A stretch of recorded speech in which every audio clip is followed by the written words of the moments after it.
كتير. فيديو النهاردة ان شاء الله هنعمل فطائر كده سريعة، مش هتاخد معانا وقت ولا مجهود ولا حتى تحضير. هي يا دوب على طول كده هتطلعي الدقيق بتاعك وهنعجنه وخلاص. زي ما انت شايفة بصي طري جدا وهش كمان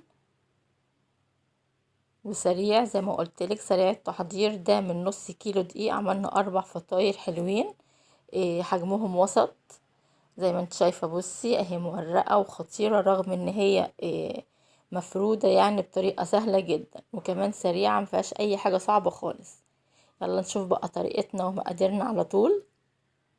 خلاص كده يا جماعة، زي ما قلتلك دي طبعا نص كيلو من الدقيق، هحط له شوية من الملح وشوية كمان من السكر. الحقيقة يعني نص كيلو حطيت له 3 معالق صغيرة من السكر بس. خلاص والكلام ده كله طبعا